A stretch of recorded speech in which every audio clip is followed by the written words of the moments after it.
Well, welcome everyone. This is a public meeting on matters requiring approvals under the Planning Act. I'll call this public meeting to order, and the meeting is required under the Planning Act to afford any person an opportunity to make representation with respect to the proposed official plan and zoning bylaw amendment for lands known as 79 to 83 Elm Street. The proposal is for the development of a miniature golf course. Before we begin, members of the public are advised that if a person or public body does not make oral submissions at the public meeting or make written submissions to the corporation of the City of St. Thomas before the bylaws are passed, a person or public body is not entitled to appeal the decision of the council of the corporation of the City of St. Thomas to the Ontario Land Tribunal.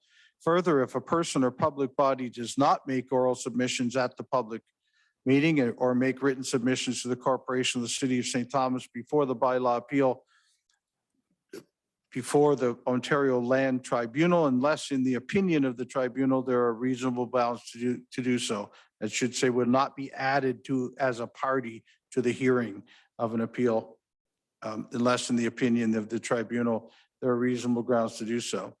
Those wanting to be notified of the council's decision should email customer service at customer service at stthomas.ca and provide their name and address. And those who do not have access to a computer and wish to be notified should call customer service at 519-631-1680, extension 0, and provide your name and address. Let them know it was the meeting about 79 to 83 Elm Street. Do any of the members have any disclosures of interest concerning any of the matters on this agenda? Seeing none, then I will ask the clerk, what method of notice and when was notice given to the public for this meeting? Your worship, notice was provided in the St. Thomas Times Journal on May 20th, 2022.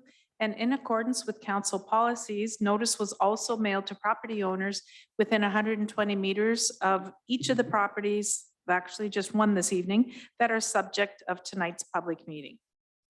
Okay, I will now introduce our Manager of Planning Services, Jim McComb, who will provide the background information on the proposal and present the draft bylaws. Jim? Thank you, Your Worship. Just testing my audio. Can you hear me? Your Worship, can you hear me?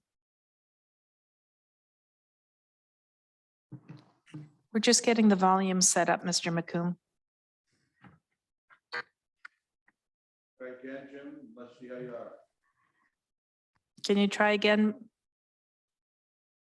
Certainly. Can you hear me now? I think we can hear you fine. Thank you. All right. Thank you very much. I'm going to share my screen. I trust everybody can see this.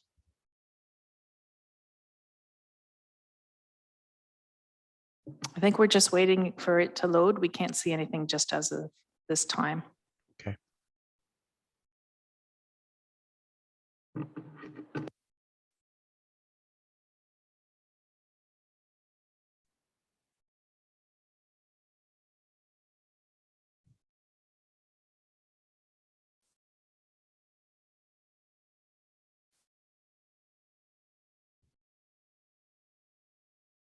We can't see your screen quite yet, Mr. McComb.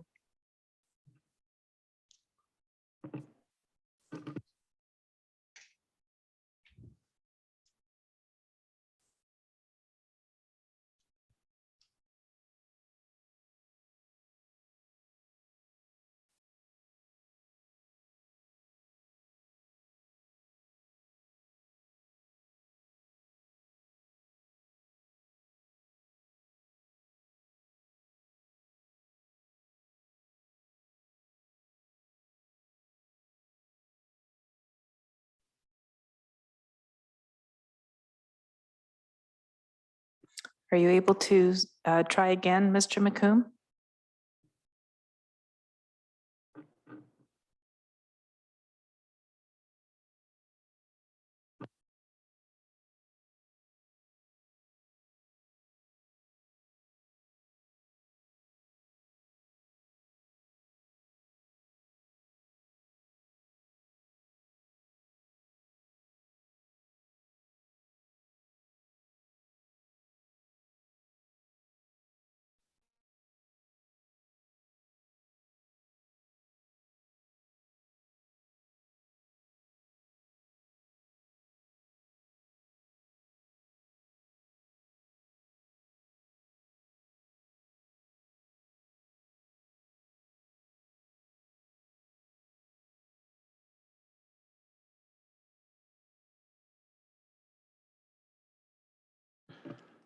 Please go ahead when you're ready, Mr. McComb. We're now seeing this slide. Okay, you can see the slide. Yes, we are. Okay, thank you, Your Worship.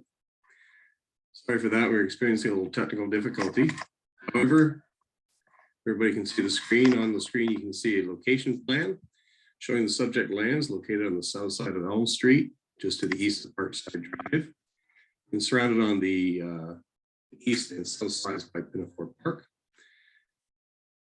The next slide shows an aerial photo, again showing the subject lands. You can see to the west is a residential development consisting of a mix of medium and low density housing. To the north is the Maxwell factory. And of course, as I mentioned, Pinafore Park to the east and to the south. This application consists of two parts. It's an official plan amendment for an exception to the residential policies and accompanying zoning bylaw amendment as well. So the first part is an introductory statement. Says that all of this part of the document, entitled Part B, the amendment, constitutes amendment number 102 to the official plan for St. Thomas. Seeing the official plan is amended as follows, and the area shown in heavy solid lines of the land use plan is subject to the amendment contained in item 2. So here is the land use plan, and you see on the inset here, it's noted as being OPA number 102, and the subject lands being shown in the heavy solid line. The text of the amendment. Item 2 states that subsection 5.1, the residential policies of the official plan, is amended by adding a new paragraph 51327, or after 51327 and before section 514.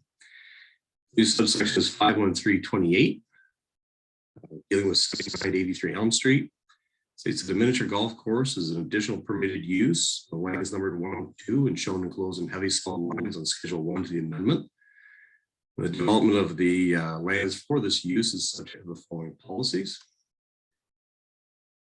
The development is subject to site plan control, and an amendment to the zoning bylaw is required. Implementation and interpretation of the amendment will be in accordance with the respective policies of the City of St. Thomas official plan.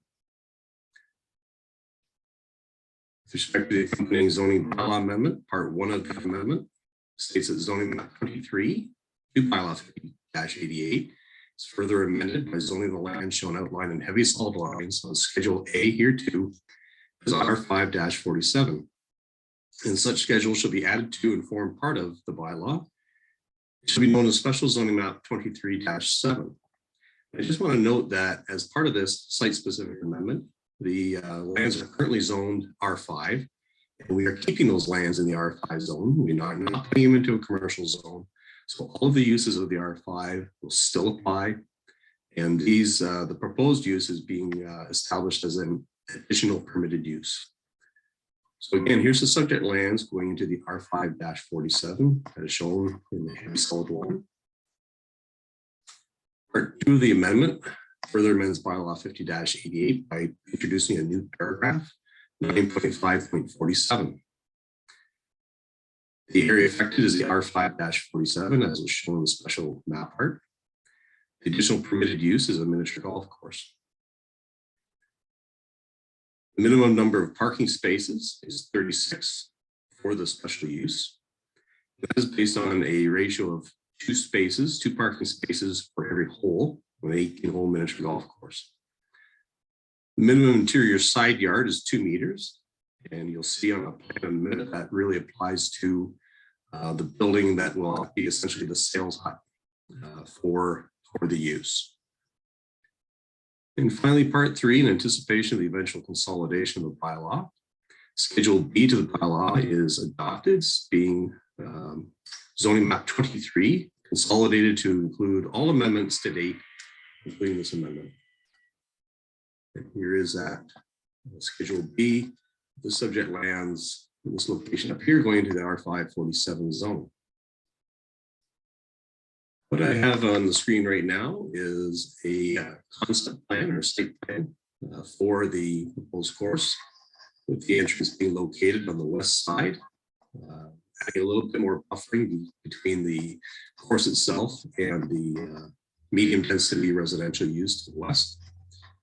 The 2 meters would apply to the distance from the side lot line to the sales hut at this location. And to put it in a bit more perspective, this plan here was provided by the applicants and shows the layout of the course on the aerial photo. And what's of note is that by widening the driveway down the road, they are trying to preserve the existing trees that are on the site, and the course should interfere with those trees. So that is a draft, Your Worship, and I believe that we do have a representative from the applicant who would like to do a brief presentation for council and public's benefit.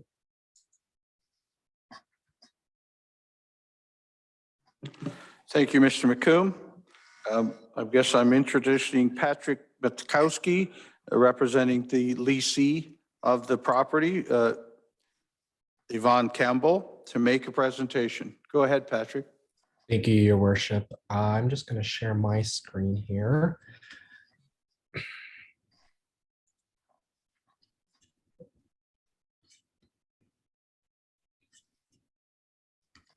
Is everyone able to see that? Yes. Perfect.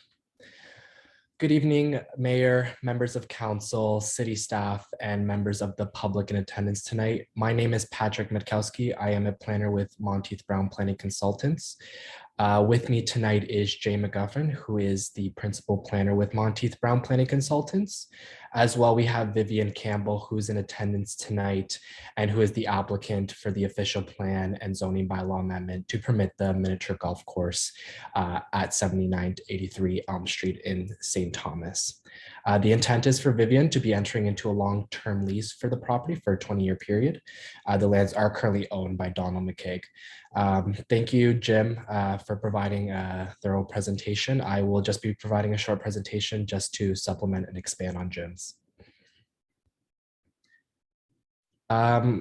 Just to add on to Jim's context of the subject lands, they are rectangular in shape and just under 2 acres.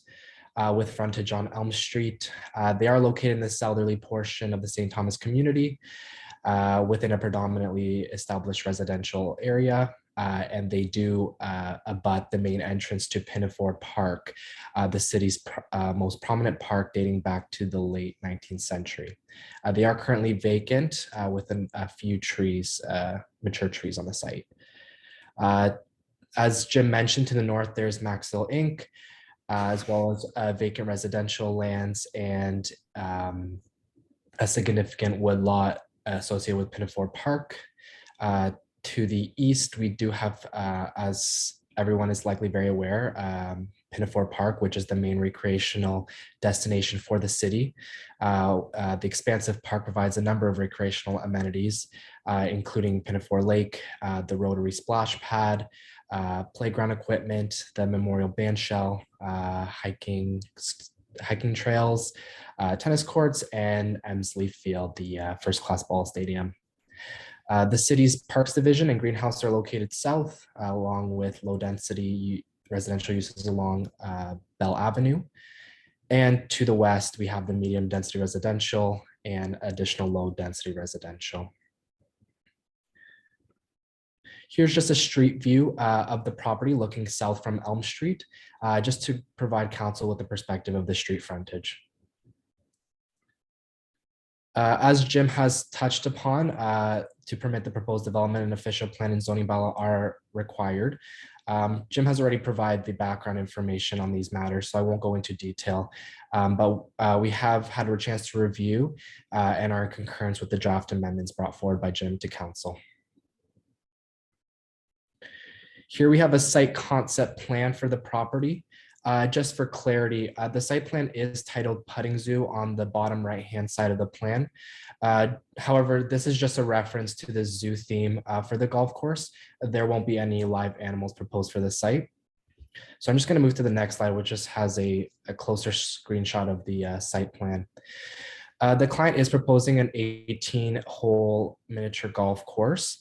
And The intent of doing so on these lands is to contribute to making this area of the St. Thomas community a destination for leisure activities, being adjacent to Pinafore Park. The operation of the miniature golf course will also support economic growth and job creation to the city by providing a mix of employment uses to the area. The 18-hole miniature golf course will have vehicular access off of Elm Street, and that vehicular access is shown on the westerly portion of the property or on the top of the site plan.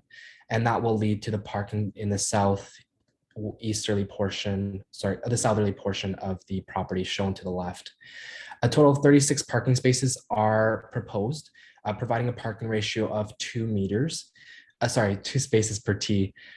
Based on best management practices review, it would appear as though the municipal standard in other jurisdictions is 1.5 per tee. So we are above that typical requirement. And from the access on Elm Street, as part of our application, a traffic impact assessment was completed for the proposed use, which concluded that the traffic impact for the proposed use would not be significant. As Jim mentioned, the kiosk in the bottom of the site plan here is proposed on the easterly portion of the site. It's for the purpose of ticket purchase, ball and club pickup, and washroom. And the height is anticipated to be around 2.5 meters, but that is subject to site plan control. And it's proposed in the easterly portion of the property away from the adjacent residential neighborhood. A perimeter fencing is proposed as well, but these details will be defined through the site plan approval process at the direction of city staff. The course is also separated from the adjacent medium density development by a driveway and landscape area, which provides about a 15-meter buffer before active play area. Mature trees are intended to be retained where possible. In terms of the landscaping, artificial turf and natural landscaping, rock material, water, and animal sculptures are proposed. And the client's vision is to provide for a jungle or zoo themed course. There are no speakers proposed by the client for this site, so we don't anticipate there to be any acoustical issues. These detailed design matters, as well as site servicing, are all to be addressed and refined through the site plan approval process. Here's, as Jim showed, just an overlay of the proposed golf course on an aerial photo, just illustrating how that would fit within the context of the site. And here is just some examples by the golf architect, Paul Jensen of Jansen Golf Design. Unfortunately, he was not able to attend today, but I wanted to illustrate to council the type of product that the golf architect has completed in the past. And what might be provided on this site. Paul Jensen is an international golf architect who's worked on projects in Asia, Europe, and Africa, and has over 20 years of golf architect experience.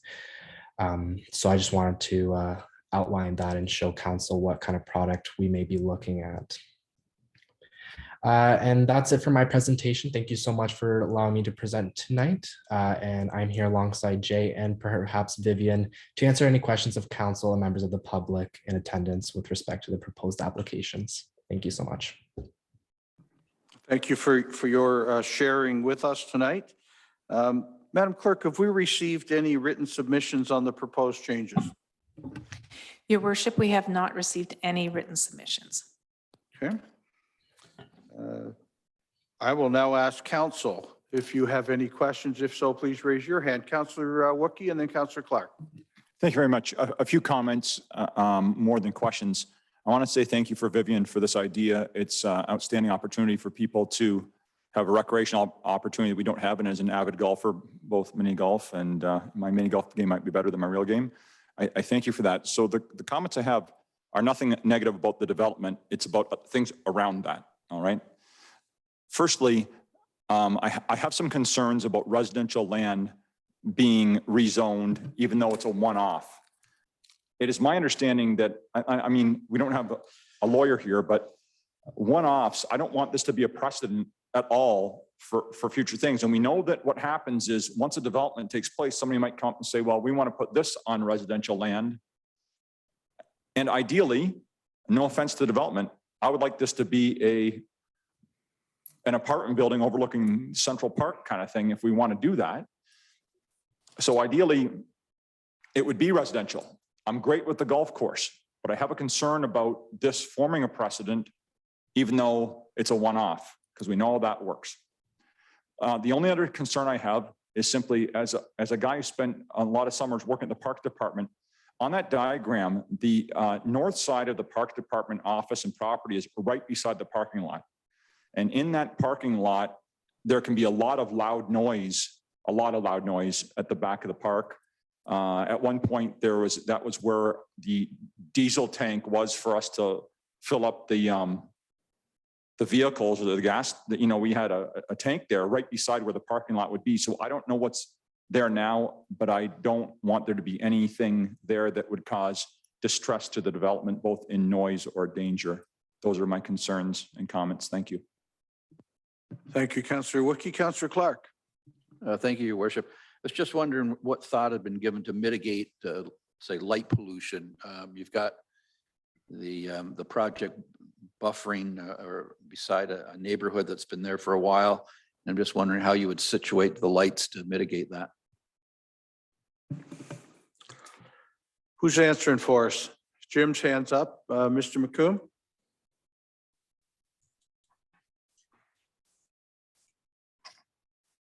Thank you, Your Worship.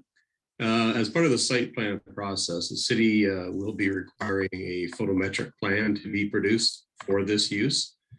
A photometric plan essentially is an analysis of the shedding of light from the various light sources, and its purpose is to demonstrate that the lights that are being proposed for the use won't have any negative impact on adjoining properties.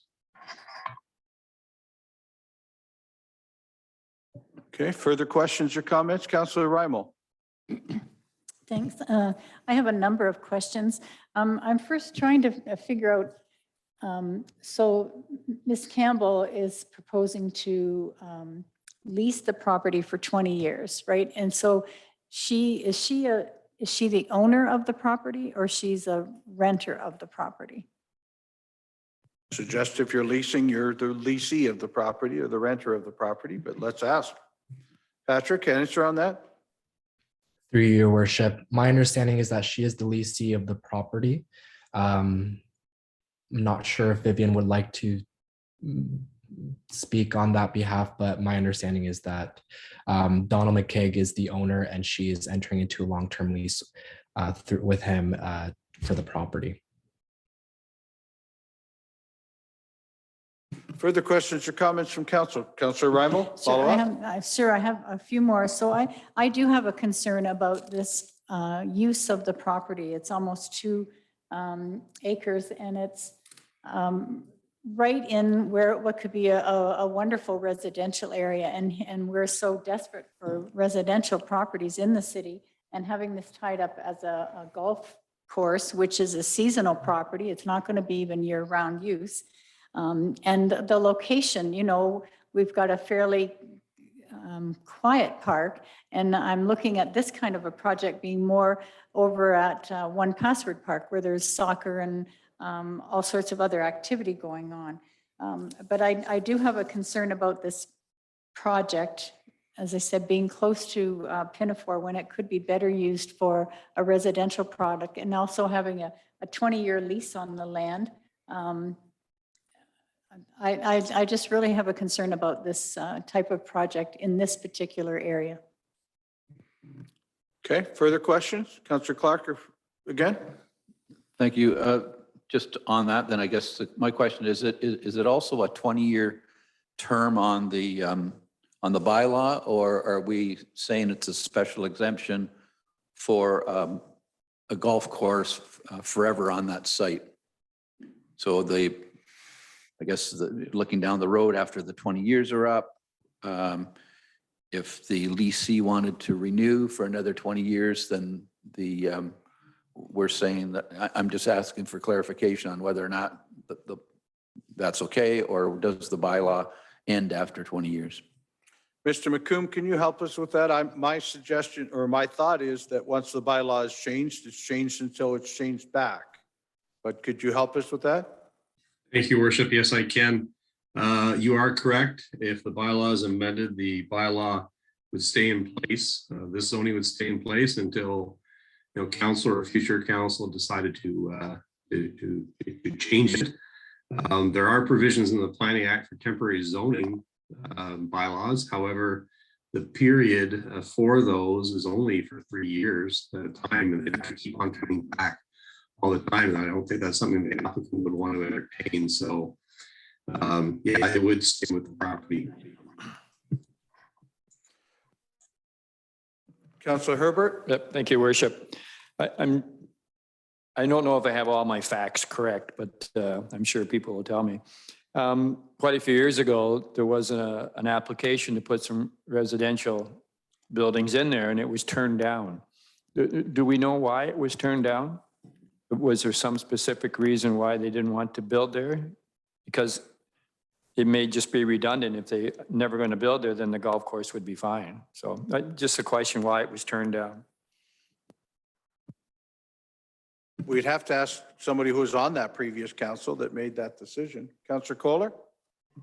Actually, I was going to make some comment to that because obviously the current owner has no desire to move forward. There was a beautiful development that was proposed there called the Steps that was moving up. They would have required a little bit of land underneath the berm of the entrance of the parking that they were seeking a 99-year lease for that. And you're right, it was turned down. So obviously they're not interested in coming back with another proposal since they're looking at this. So you might as well see some use. So I think the way I look at it, that the owner is willing to lease it out for this type of use. At least there will be something on the property because there's obviously not an interest on their part to put the residential unit there anymore. Further questions or comments? I have one, and then we'll go to public also.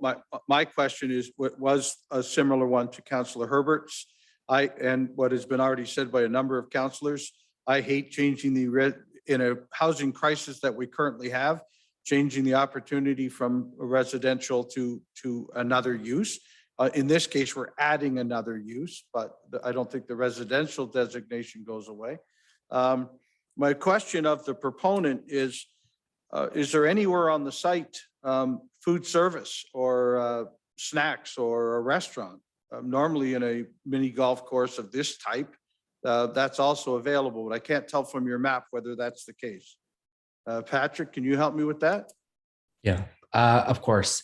I'll just share my screen again just to show the site plan. So the intent is to provide not only the purchase of the ball and club within the kiosk, but also some type of concession and snacks of that type. So there is intent to provide some type of food on the site. The details of that have to be refined further, but there is an intent there. Okay, thank you. I've seen most of the questions from council. We'll open it to the public. We'll now open the meetings to the public for those attending who've not already submitted submissions to the city. And if you're listening on your computer or tablet or smartphone, please click the raised hand icon. And if you've called into the meeting using a telephone, please use the *9 feature, and questions will be taken in that order. And when giving your opportunity to speak, please provide your name and address for the clerk's records. Any questions from the public tonight? I'll ask one more time. Is there any questions from anybody watching from the public tonight? If not, then I'll ask again, is there any further questions from council or any member of the public? And I see a member of council, Councillor Raimo. I just want to ask if there would be a report, or if Jeff Bray, I see him on the screen, if the parks people have had a comment as to, I know they talked about the traffic study, but has there been a discussion about what the possible impact could be on Pinafore Park by having this type of golf park there?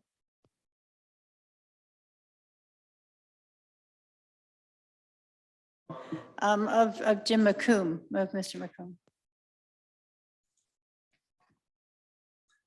Your worship, through you to Councillor Rymel, we did have consultations on this proposal, and representatives from were involved in those consultation meetings. I'm not sure if Mr. Bray has any further comments from the Parks Department. Mr. Bray, can you help us with your thoughts? Thank you, Your Worship. We did, as Mr. McComb said, we've sat in a couple meetings. Our concerns about the mature trees have been addressed by the proponent. We also had concerns about access to Pinafore, and I believe Patrick has indicated that there will be no access into the park from the development. So that was our two primary concerns. Site drainage is a concern, but that will be addressed through site plan control. Thank you, Mr. Bray. Can I ask a follow-up on that? You said there's no access into the park from the site. So then there's no access from the site into the park either. So this is a standalone facility along Elm Street then? That's my McComb or Mr. Bray? understanding. Oh, I'm sorry. I didn't mean to interrupt, Mayor Preston. That was my understanding, and I think, Patrick, you alluded that there would be no access into the park from the development. Mr. McComb, I see your hand. Can you help us? Thank you, Your Worship. On the concept plan that was provided with the application, they are showing what is going or proposed to be a pedestrian access to the park. It's located on the east side, close to the kiosk. But it would be a pedestrian access only. There'd be no vehicular access in and out of the park.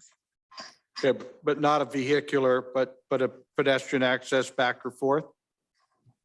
That is shown on the concept plan that we have. And I think maybe Patrick, if you can show your screen again and show that plan and indicate to council and public exactly where that's being proposed. Yeah, absolutely.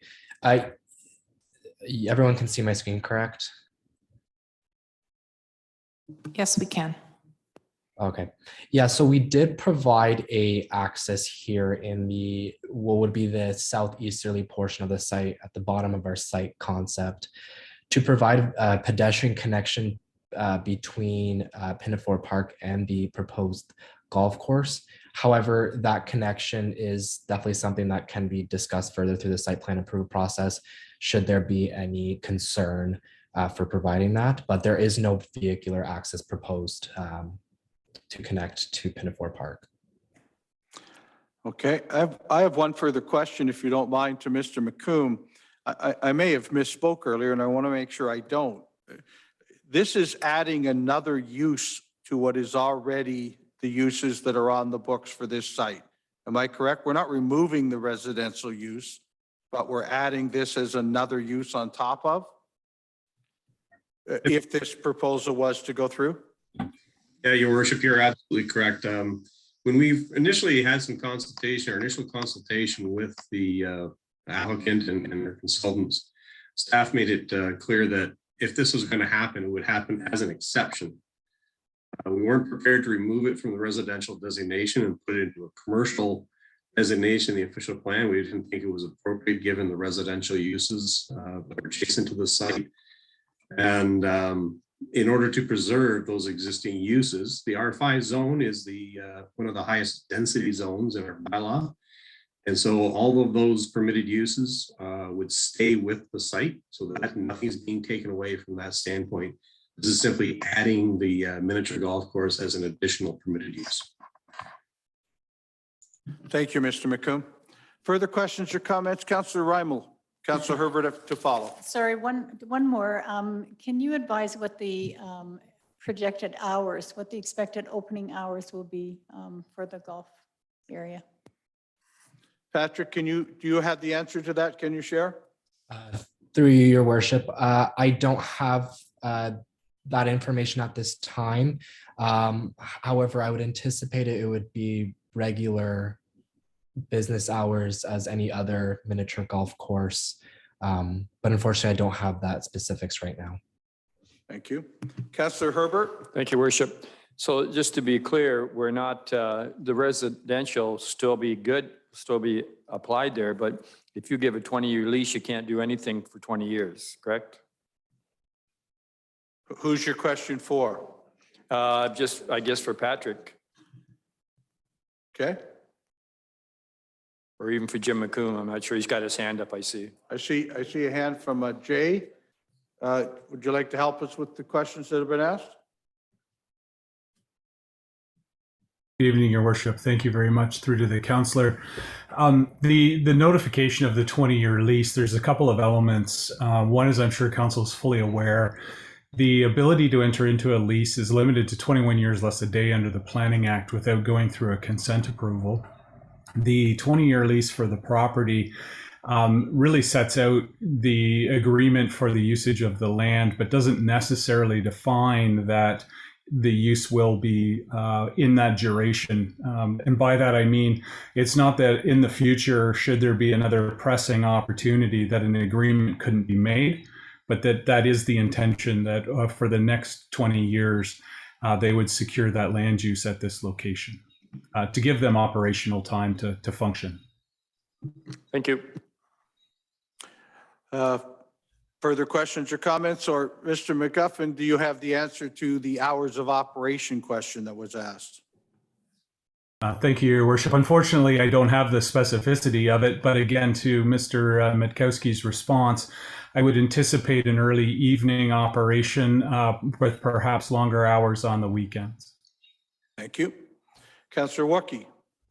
Thank you. Just one more about the walkway between where it is and where the parks office is. That's all staff parking, and that's where a lot of trucks are rolling in and out of there during business hours, of course, not in the evening so much. And I just want to make sure that everyone's clear that we don't want, we don't want to have to tow people who are parking in staff parking spots. You know what I mean? Like it's a pretty dense area in there with very little parking. So if somebody wanted to park in the park and walk across the mini putt because it's simply way easier to get in and out of, that there's not a lot of public parking close by to where that is. And that, well, that's just to make sure that the proponent knows that the walkway, it's not going to be, the people walking there are going to be walking through where lots of trucks are going and where lots of staff are going in and out. That's all I just want to say to make sure that people know what the sitch is. Thanks. Thank you, Councillor Wookie. Further questions or comments from the public or from council?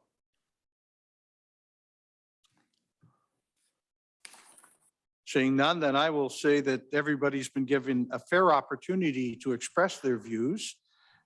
If there are no further questions, please be advised any person wishing further information on the actions of council regarding the passing of the bylaw for proposed amendments should email customer service at customerservice@stthomas.ca and provide their name and address.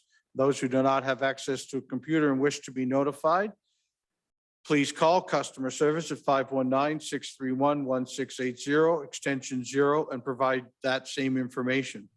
This public meeting is now concluded. Thank you all.